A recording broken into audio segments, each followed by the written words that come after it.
মাননীয় স্পিকার, আপনার মাধ্যমে দেশের সকল সম্মানিত নাগরিকদের জ্ঞাতার্থে আমি আজ এই মহান জাতীয় সংসদে একটি জরুরি গুরুত্বপূর্ণ বিষয়ে বক্তব্য উপস্থাপন করতে দাঁড়িয়েছি।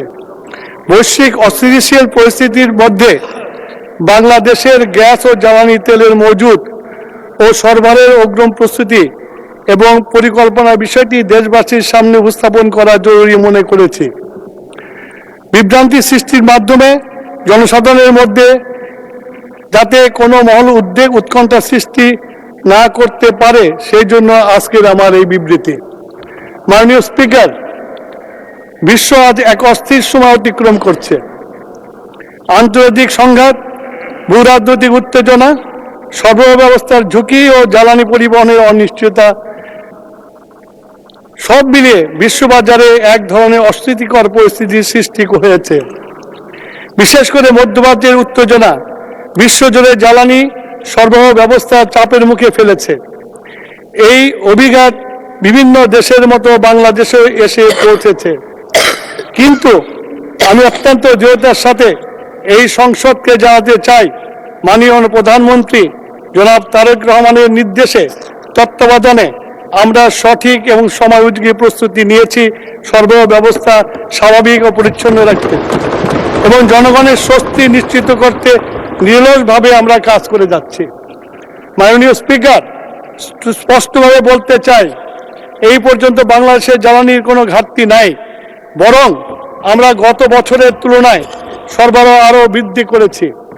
গত বছরে এই সময় যে পরিমাণে জ্বালানি তেল বিক্রি হয়েছিল, এবছর তার চেয়ে বেশি সরবরাহ নিশ্চিত করতে পেরেছি। বর্তমানে সরকার দায়িত্বভার গ্রহণ করেছে 17 ফেব্রুয়ারি 2026 তারিখে। সেদিন জ্বালানি তেলের মধ্যে সবচেয়ে বেশি ব্যবহৃত ডিজেলের মজুদ ছিল 2,06,000 মেট্রিক টন। অদ্য 30 মার্চ 26 তারিখে দেশে ডিজেলের মজুদ আছে 2,18,000 মেট্রিক টন। বর্তমানে সরকার দায়িত্ব গ্রহণ করার পর 17 ফেব্রুয়ারি থেকে 29 মার্চ পর্যন্ত 41 দিনে ডিজেল বিক্রি হয়েছে 4,82,000 মেট্রিক টন।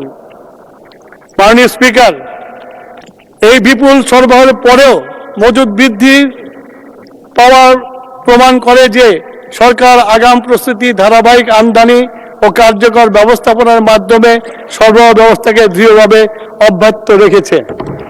এবারে ঈদ উল ফিতরে সামনে রেখে মানুষের যাতায়াতে যেন নির্বিঘ্ন হয়, পরিবহন ব্যবস্থাকে সচল থাকে, কৃষি ও শিল্প উৎপাদন ব্যাহত না হয়, ব্যবসা বাণিজ্যে যাতে সচল থাকে, সেই লক্ষ্য সামনে রেখে সরকার ডিজেল, অকটেন, পেট্রোলের মজুদ আরও বৃদ্ধি অগ্রিম ব্যবস্থা নিয়েছে।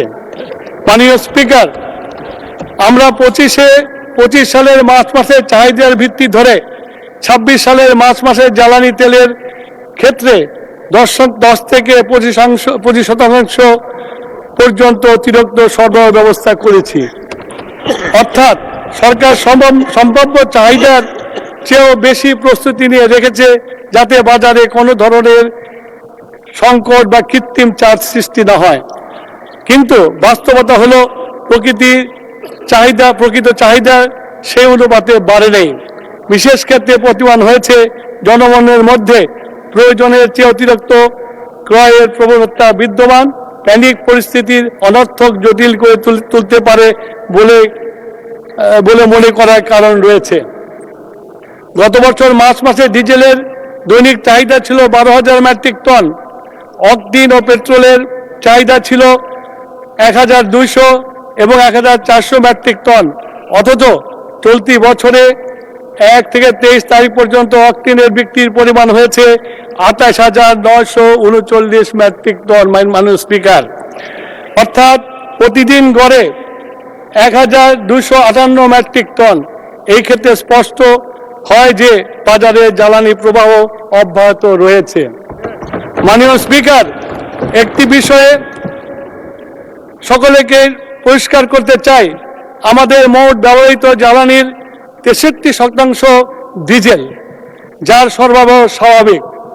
অর্থাৎ মোট ব্যবহৃত জ্বালানির 6% 6.8% হলো অকটেন আর 6.77% পেট্রোলের জন্য ফিলিং স্টেশনের দীর্ঘ লাইন জ্বালানির ব্যবস্থাপনার সঠিক চিত্র প্রতিফলন করে না।